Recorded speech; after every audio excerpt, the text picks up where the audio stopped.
Good morning दोस्तों। आज है 30 दिसंबर और आज के बनने वाले हरियाणा करंट अफेयर के क्वेश्चंस इस वीडियो में हम रिवीजन करेंगे। लेकिन उससे पहले मैं आपको बता दूं कि अगर आपने हमारी पिछली वीडियो मिस की हैं तो आपको वो देखने की ज़रूरत नहीं है। उनको आप पीडीएफ के रूप में डाउनलोड करके भी पढ़ सकते हैं। 1 महीने की पीडीएफ आपको 15 रुपये में, 6 महीने की 40 रुपये में और 1 साल की 60 रुपये में मिलेगी। लिंक सभी डिस्क्रिप्शंस में अवेलेबल हैं, आप वहाँ पर जाकर इन्हें डाउनलोड कर सकते हैं। दोस्तों, अगर आपको डाउनलोड करने में कोई भी प्रॉब्लम हो रही है तो आप हमारी इन पीडीएफ को व्हाट्सएप के द्वारा भी प्राप्त कर सकते हैं। उसके लिए बस आपको करना ये है कि यहाँ पर जो क्यूआर कोड आपको दिख रहा है, इस क्यूआर कोड को आप किसी भी ऐप के द्वारा, चाहे पेटीएम हो, यूपीआई, गूगल पे या फ़ोनपे, उसके द्वारा स्कैन करना है और उसके बाद जितने भी महीने की आपको पीडीएफ चाहिए उतने रुपये आपको पे करने हैं और उसका स्क्रीनशॉट आपको हमारे व्हाट्सएप नंबर पर भेज देना है, जो कि आपको यहाँ पर दिखाई दे रहे हैं। बस इसके बाद हम जो पीडीएफ फाइल है वो आपको सेंड कर देंगे। तो चलिए फ़िलहाल देख लेते हैं आज के बनने वाले क्वेश्चंस। तो पहला प्रश्न है, हरियाणा सरकार ने टारगेट ओलंपिक पोडियम स्कीम के तहत किस महिला पहलवान के लिए 40 दिनों की प्रशिक्षण शिविर को मंजूरी दी है? तो ये मंजूरी दी गई है विनेश फोगाट को। सरकार ने टारगेट ओलंपिक्स पोडियम स्कीम के तहत विनेश फोगाट के लिए 40 दिनों की प्रशिक्षण शिविर को मंजूरी दे दी है। इस प्रशिक्षण शिविर को हंगरी और पोलैंड में आयोजित किया जाएगा। इसमें कुल अनुमानित जो खर्च है वो 15.51 लाख रुपए होगा। इस प्रशिक्षण शिविर की योजना उनके निजी प्रशिक्षक वोलर अकोई के द्वारा बनाई गई है। इसके बाद है, कैलेंडर ईयर 2020 में ग्राहकों की सेवा में कौन से बैंक पहले स्थान पर रहे हैं? तो ये रहे हैं 3 bank, HDFC bank, ICICI bank और स्टेट बैंक ऑफ इंडिया। ये तीनों ही बैंक पहले स्थान पर रहे हैं। सार्स स्टार्टअप्स विजिक की BFSI movers and shakers 2020 report के कैलेंडर ईयर 2020 में ग्राहकों की सेवा में HDFC बैंक, ICICI बैंक और स्टेट बैंक ऑफ इंडिया पहले स्थान पर रहा है, जबकि गूगल पे और फोन टॉप वॉलेट पहले स्थान पर रहे हैं। नियो बैंकिंग में योनो ने बाजी मारी है और NBFC में HDFC टॉप पर रही हैं। यूपीआई पेमेंट सेगमेंट में व्हाट्सएप पेमेंट दूसरे प्लेयर से काफ़ी पीछे हैं। बैंकिंग, फाइनेंस सर्विसेज और इंश्योरेंस को BFSI कहा जाता है।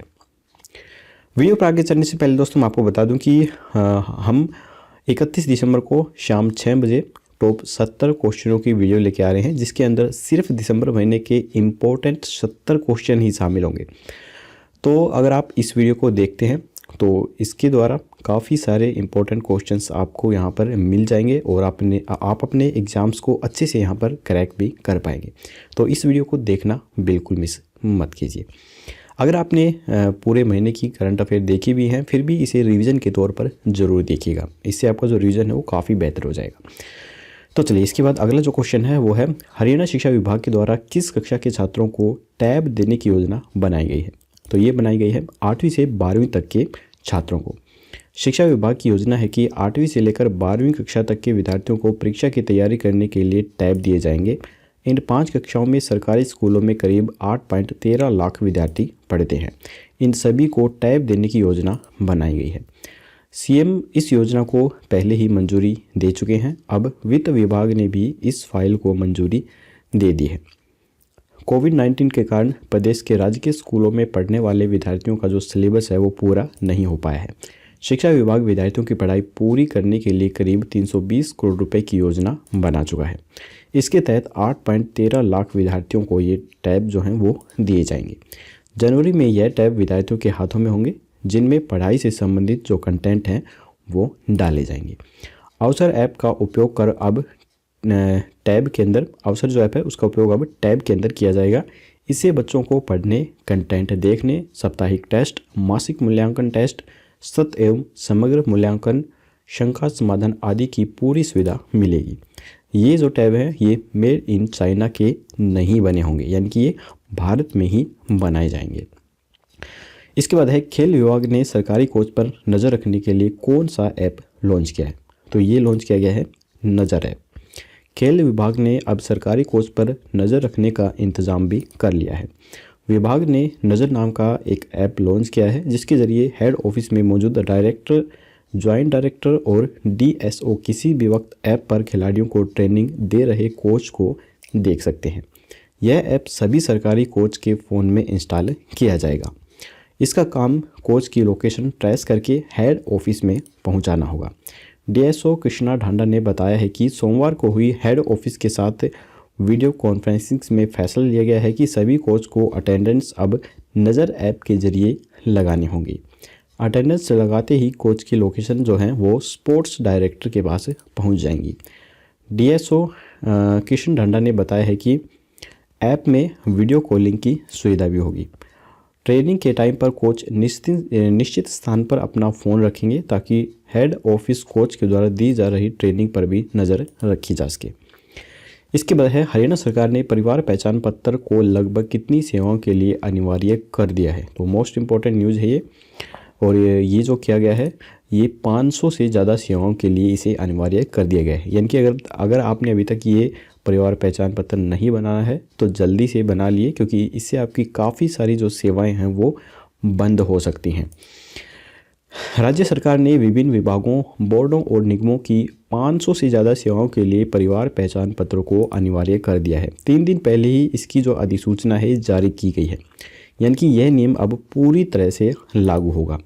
ऐसे में अगर आपने अभी तक परिवार पहचान पत्र नहीं बनाया है तो आपको जल्द ही इसके लिए आवेदन करना होगा, अन्यथा आपको ज़रूरी सेवाओं से वंचित रहना पड़ सकता है। तो 500 में से कुछ इम्पोर्टेंट चीज़ें यहाँ पे हमने निकाली हैं जिसके लिए परिवार पहचान पत्र बेहद ही ज़रूरी होना चाहिए, और ये जो चीज़ें हैं ये काफ़ी इम्पोर्टेंट होती हैं। सब ज़्यादातर इन चीज़ों को यूज़ करते हैं। तो इनमें है पेंशन, नौकरी, छात्रवृत्ति, अवार्ड, ज़मीन, बिजली, राशन कार्ड, बेरोजगारी भत्ता, धोबी घाट लाइसेंस, रेहड़ी की अनुमति, योद्धा विधवाओं की सहायता, और बीज खाद एवं लाइसेंस, लाउड स्पीकर, चुनाव प्रचार में वाहनों का परमिट, घरेलू हिंसा के खिलाफ संरक्षण, निजी प्ले स्कूल की मान्यता, विवाह पंजीकरण तक के लिए भी इसकी ज़रूरत होगी, और सभी प्रकार की पेंशन के लिए भी परिवार पहचान पत्र जरूर किया गया है। इसके अलावा 500 में से कुछ और भी इम्पोर्टेंट चीज़ें हैं जो मैंने यहाँ पर डाल दी हैं। वैसे परीक्षा की दृष्टि से ये इतनी इम्पोर्टेंट नहीं है, फिर भी अगर आप इन्हें पढ़ना चाहें तो वीडियो को पॉज करके आप इन्हें पढ़ सकते हैं। प्रदेश में अनुमानित 56,25,307 परिवार हैं। इनमें 42,53,174 का परिवार पहचान पत्र बन चुका है। 31,07,949 परिवारों के पहचान पत्र हस्ताक्षर होने के बाद अपलोड हुए हैं। करीब 49.30% परिवार पहचान पत्र ही अब तक बन पाए हैं।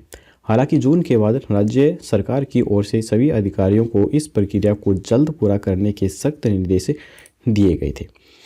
इसके बाद है मुख्यमंत्री विवाह शगुन योजना के अंतर्गत पात्रता की शर्तें पूरी करने वाले परिवार की लड़की की शादी के लिए कितने रुपए तक शगुन के रूप में सहायता राशि प्रदान की जाती है। तो इसका उत्तर जानने से पहले दोस्तों, अगर आपको वीडियो पसंद आ रही है तो लाइक ज़रूर कीजिएगा। यदि चैनल पर पहली बार आए हैं तो चैनल को सब्सक्राइब करके घंटे पर ऑल नोटिफिकेशन जरूर क्लिक कीजिए ताकि हमारी आने वाली लेटेस्ट वीडियो हैं वो आपको मिल सके सबसे पहले। तो इसका आंसर है 51,000 रुपये। राज्य सरकार के द्वारा विभिन्न वर्गों के कल्याण के लिए अनेक योजनाएं जो हैं वो चलाई जाती रही हैं। मुख्यमंत्री विवाह शगुन योजना के अंतर्गत पात्रता की शर्तें पूरी करने वाले परिवार की लड़की की शादी के लिए 51,000 रुपये तक शगुन के रूप में सहायता राशि प्रदान की जाती है। यह जानकारी देते हुए उपायुक्त धीरेन्द्र खडगटा ने बताया है कि सरकार के द्वारा मुख्यमंत्री विवाह शगुन योजना जो है वो क्रियान्वित की जा रही है। इस योजना का लाभ प्राप्त करने के लिए लड़की की आयु 18 वर्ष या इससे अधिक तथा लड़के की आयु 21 वर्ष या इससे अधिक होनी चाहिए। इस योजना का लाभ प्राप्त करने के लिए ऑनलाइन आवेदन करना होता है। उन्होंने योजना की पात्रता शर्तों के संदर्भ में बताया है कि अनुसूचित जाति, विमुक्त जाति एवं टपरीवास जाति के बीपीएल परिवारों की लड़की की शादी के लिए 51,000 रुपये की सहायता राशि दी जाती है। अनुसूचित जाति, विमुक्त जाति एवं टपरीवास जाति का व्यक्ति यदि बीपीएल यानी कि गरीबी रेखा से नीचे है तो उसकी वार्षिक आय 1 लाख रुपए से कम हो या फिर 2.5 एकड़ से कम जमीन होने पर उसकी लड़की की शादी में 11,000 रुपये की सहायता राशि दी जाती है। हरियाणा के किस जिले के डांसर को इंडियाज़ बेस्ट डांसर के विजेता के रूप में चुना गया है? तो ये चुना गया है अजय सिंह को। यहाँ पर फोटो में भी आप इन्हें देख सकते हैं। Famous reality show India's best dancer के विनर की जंग हरियाणा के रहने वाले अजय सिंह ने जीती है। ये गुरुग्राम के रहने वाले हैं। टाइगर पॉप के नाम से मशहूर अजय ने पूरे सीजन में काफ़ी अच्छा प्रदर्शन किया और अपने डांस स्टाइल से सभी को हैरान किया है। रविवार को अजय ने इंडिया बेस्ट डांसर का खिताब अपने नाम किया है। टाइगर को इनामी राशि के रूप में 15 लाख रुपए नगद और कार दी गई है। वहीं उनकी कोरियोग्राफी वार्तिका झा को भी 5 लाख रुपए मिले हैं। फाइनल की जंग में टाइगर के साथ 4 फाइनलिस्ट और थे, जिनमें मुकुल गैन, श्वेता वॉरियर, परमदीप सिंह और शुभ्र नील पॉल का नाम शामिल है। इस शो में अपने डिफरेंट स्टाइल पॉप स्टाइल के जरिए उन्होंने विजेता की ट्रॉफी हासिल की है। उन्होंने अपनी जीत को लेकर कहा है कि यह उनकी मां का सपना था। साथ ही उन्होंने कहा है कि मैं इंडियाज़ बेस्ट डांसर का प्रतिष्ठित खिताब जीतकर काफ़ी ज़्यादा खुश भी हूँ। मुझे विश्वास नहीं हो रहा है कि मेरा इंडियाज़ बेस्ट डांसर जैसे प्लेटफॉर्म पर आने और इसे जीतने का बचपन का सपना आज सच हो गया है। इसके बाद है हरित क्रांति के बाद केंद्रीय खाद्यान्न पुल में सबसे अधिक योगदान देने वाला देश का दूसरा सबसे बड़ा राज्य कौन सा बना है? तो ये बना है हरियाणा। हरित क्रांति के लिए भारत में आरंभिक साइट के रूप में पंजाब राज्य चुना गया था। भारत में हरित क्रांति द्वारा गेहूं के बीज की उच्च पैदावार वाली किस्मों की शुरुआत की गई थी।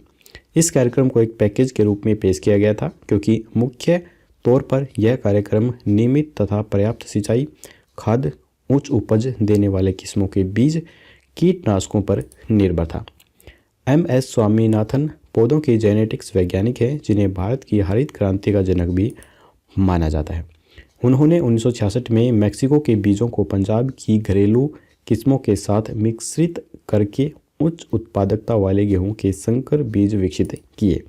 उन्हें विज्ञान एवं अभियांत्रिकी के क्षेत्र में भारत सरकार के द्वारा सन 1972 में पद्म भूषण से भी सम्मानित किया गया।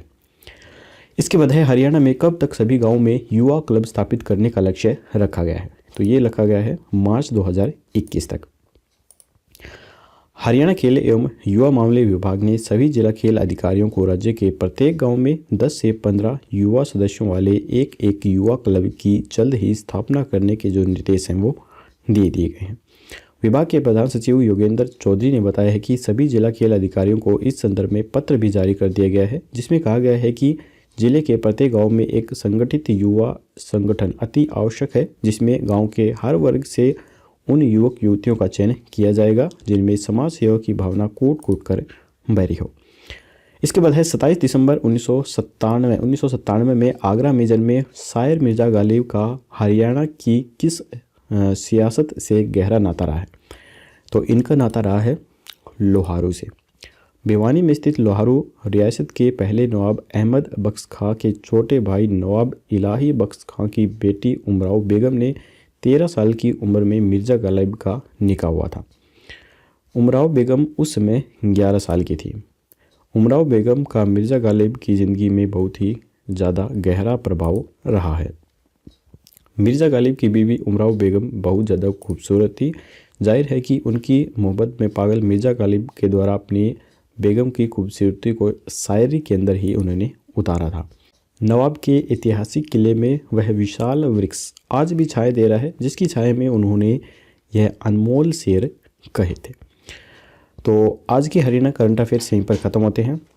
अब हम अपना रिवीजन टेस्ट लगा लेते हैं।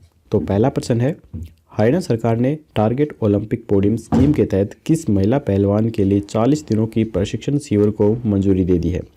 तो ये दी गई है विनेश फोगाट को।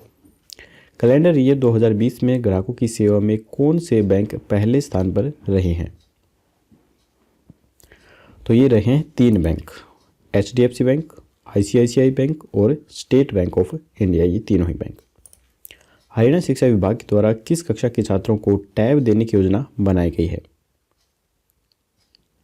तो ये बनाई गई है 8वीं से 12वीं तक के छात्रों को। खेल विभाग ने सरकारी कोच पर नज़र रखने के लिए कौन सा ऐप लॉन्च किया है? तो ये किया गया है नज़र ऐप लॉन्च।